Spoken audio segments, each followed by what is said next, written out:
Good evening. This is the Elliott wave update for the S&P 500 and the Nasdaq 100 for Monday, February the 27th, 2023.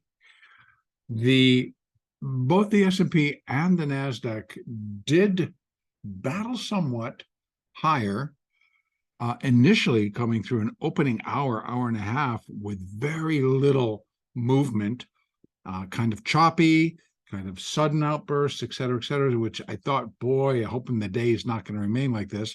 But once finally kicked in, we did get some decent moves, and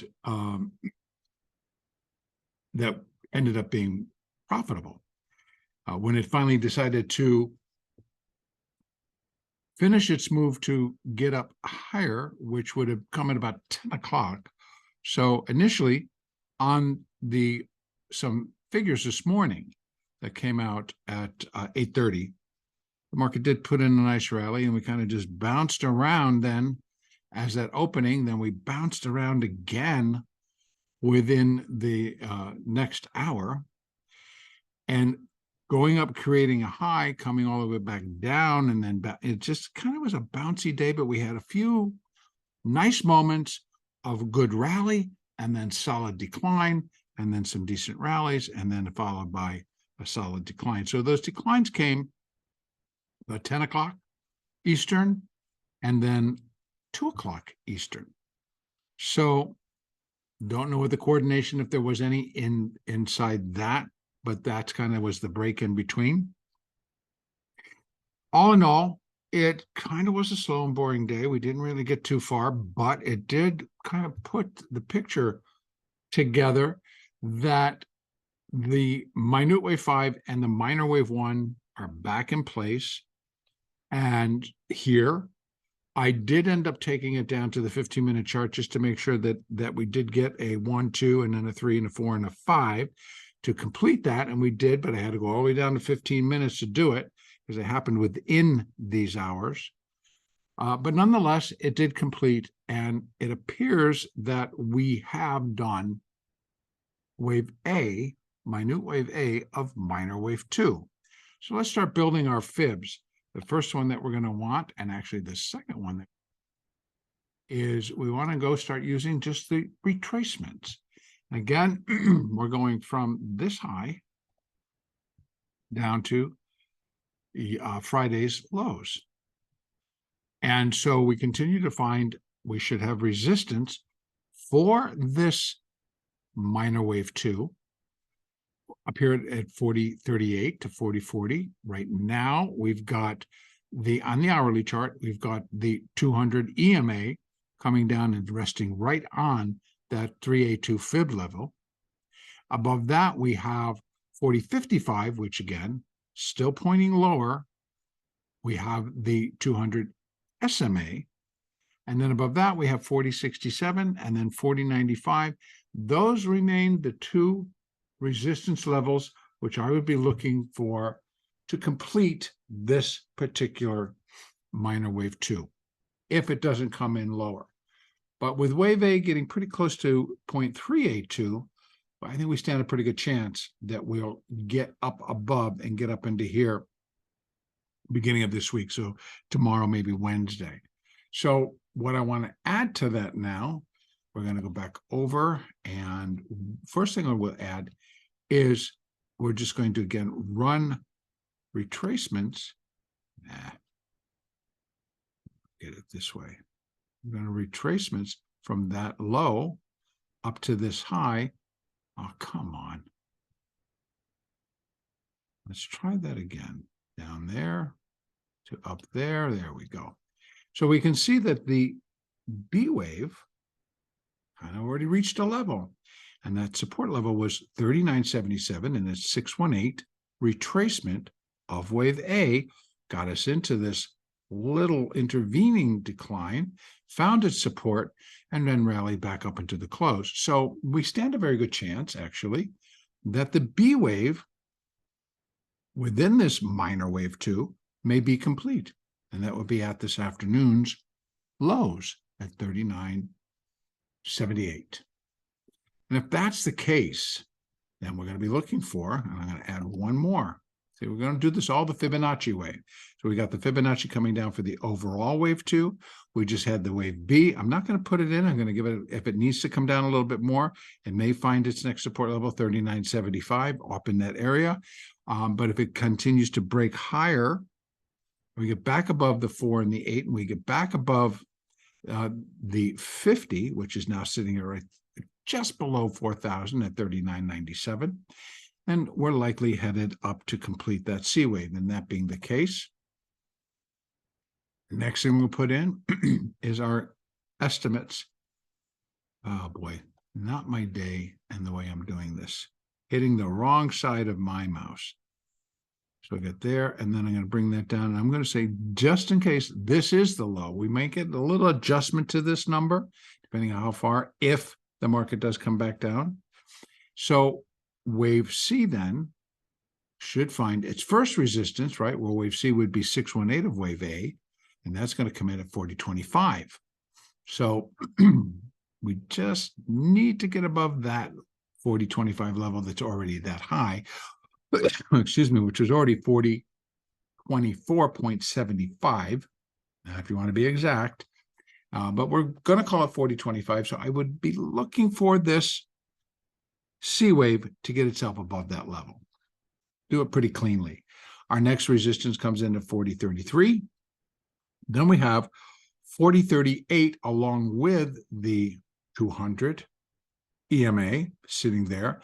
Then we have the 200 SMA and 100% where wave C would equal wave A, and that's at 40.56. I'm going to call that 100%, but the 200 SMA comes in at 40.53. So we got a little cluster, moving average, and a fib at the 78.6 level and at the 100% level.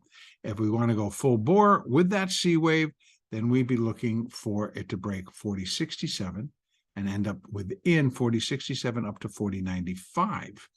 And that would reach the 50% and the 62% level for this B wave. Doesn't need to go there, but that would be pretty common. But again, we continue to have a pretty strong overhang against the market when it comes to, we're dealing with higher rates. We're going to raise the rate 50 basis points in March. And if we're looking at the Fed funds rate moving out to September, it is suggesting that the rate's going to be closer to 5.5.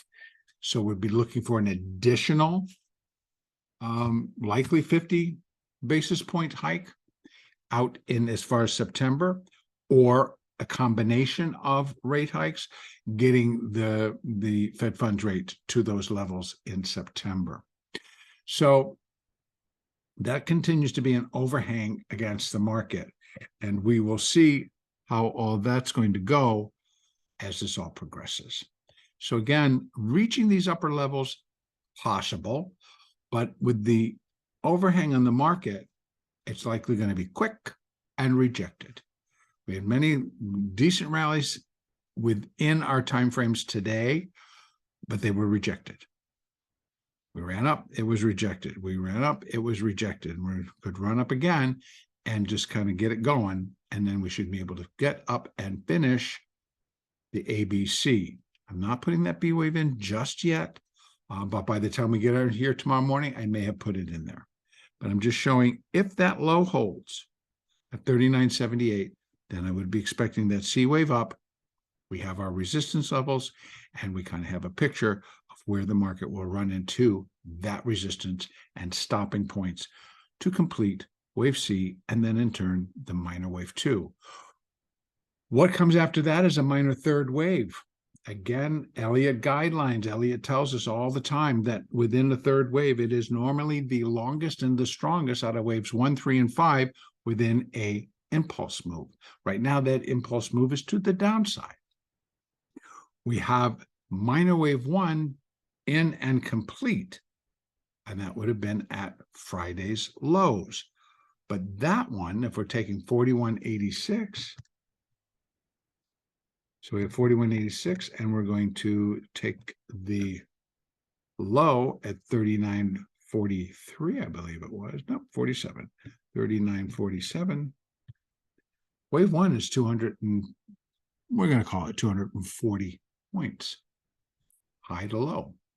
Wave 3 being the longest and the strongest would then be expected to drop more than 239 points.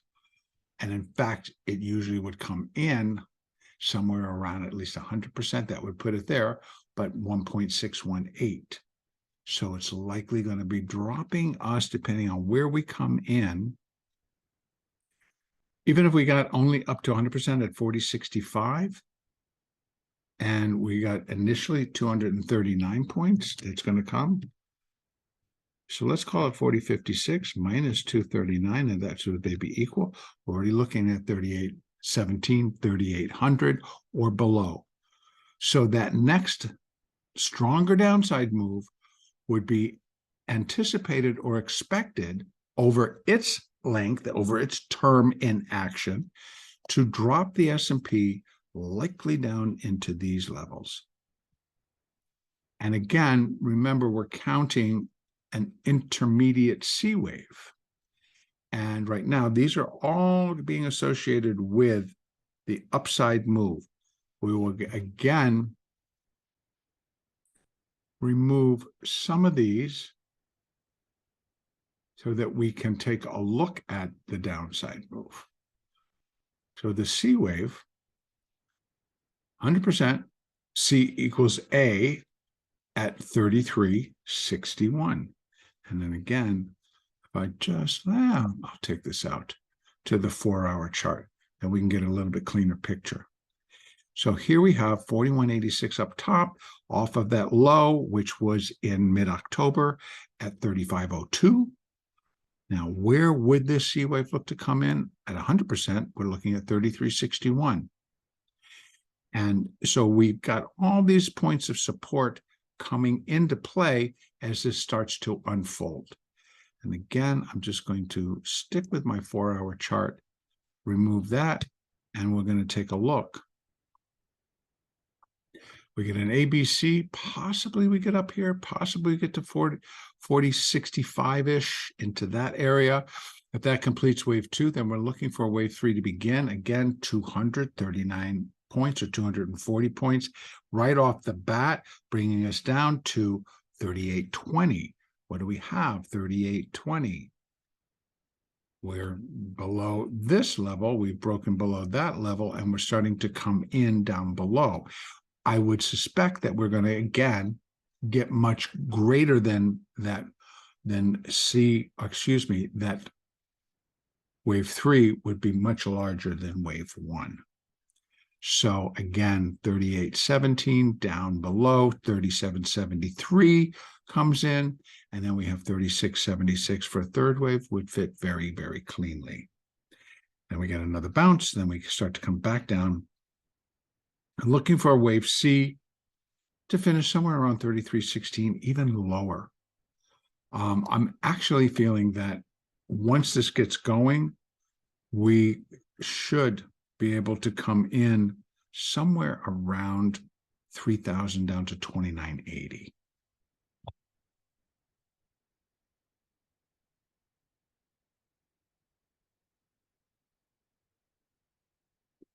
I'm going to move over to the Nasdaq. So taking a look at the Nasdaq. Nasdaq basically same type of a pattern. We're looking for that minor wave 2 correction. Let me go back down to that hourly chart so we can see what we took care of today. Same thing. Looks like we got our A wave, our A of minor 2. So that's a minute A wave of minor wave 2. And we're looking like we may have completed the B wave, but you can see how I want to give that a little bit more room. So what I'm going to do first off is we continue to have the resistance, again, 0.382 resistance for that minor wave 2 up here at 12,255. Just before that, at 12,236.37, we have the 200 EMA, the 200 period EMA, and then right above it at 12,307, I'll call it, we have the 200 SMA. then we're getting into that area where most common Fibonacci resistance will be found for a wave 2 is going to come in at 12,358 to 12,460. Now, market could power up there, and we know the Nasdaq can do it. We get a couple of these going, and we're going to be up there. I do expect or suspect that should it come into a spike like, it likely will be rejected. As the end of the move, it'll be rejected. So again, if we're looking for what could possibly be coming in this B wave, first thing I'm going to do, let's put in our retracements for wave B. And we only came down to a 50%, so the S&P's come down a little bit further. So I'm going to give this the same benefit of the doubt that it can get down to 12,025, maybe even a little bit lower, complete this B wave, and then start our additional rally phase in the form of a C wave up. So let me take this off, and now we'll go back and we're going to use our extensions to get what we think that C wave will look like. And again, I'm going to come down and use that low, but we're looking for something even a little bit lower, so adjustments would be necessary, but we can give an estimate. We can give a little bit of an estimate where we think where we can come in up here. Wave C would equal wave A, which is actually very common at 12,324, 325 right in there. And that's right below that 50% level at 12,358. So that pretty high. We put that up on the probability scale. It's going to carry a lot of weight that will likely finish up into that area.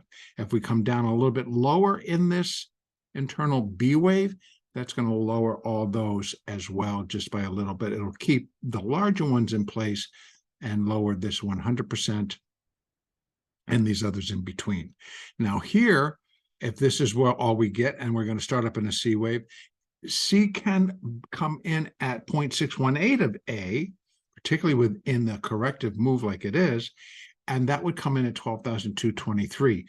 I rarely see those as much in the Nasdaq as I do in some other charts and some other products that I follow and then do Fibonacci on. So I would really expect it to kind of come up into here. That's more common for the Nasdaq and likely do it pretty lickety split. So I'm really thinking that this, if we could get wave A of minor 2 done in one day, basically, and then we can get a B wave, so actually maybe A and B done in one day. C wave maybe takes 1 or 2 additional days. So maybe by Wednesday, Thursday, we'll be all done with this and we'll be able to start our next downturn. Just to kind of fill in some blanks there, we have economic numbers later this week. So Wednesday, we have ISM manufacturing. Tomorrow, by the way, 8:30 Eastern, we have Advanced U.S. trade balance. We have the trade balance, retail inventories, wholesale inventories, and the Case-Shiller home price index, which some people look at, some people don't. It really has not too much to do with the market. And then at 10 a.m. Eastern tomorrow, we have consumer confidence. That can be known as a market mover. And we already get little hints that the consumer confidence is likely dropped. They're not as confident in what's going on. Wednesday, we continue to have ISM manufacturing and construction spending all at 10 a.m. Eastern. Thursday, initial jobless claims, U.S. productivity and labor costs. And then on Friday, ISM services also at 10 a.m. On Thursday, all of the pre-market come in at 8:30 a.m. So not the biggest week for our economic numbers, but it's just the way the cycle kind of unfolds. So actually, that's going to be about it. We continue to look for the completion point of this minor wave 2 on both markets. The alternate would be that this all completed minor wave 2 here. That's the alternate on both markets. And if that's the case, we drop. And we drop quickly, and we're forming the beginning stages of a minor third wave. And it should resemble kind of what I've often talked about, like this, but it doesn't stop. It just keeps going. And it doesn't even take its time. We get a lot of these That's what a third wave is going to look like as we start to come off. So, but right now, I'm not necessarily looking for that before we get up and complete this minor wave 2. That's going to be it for today, and our next update will be on Tuesday, the 28th of February.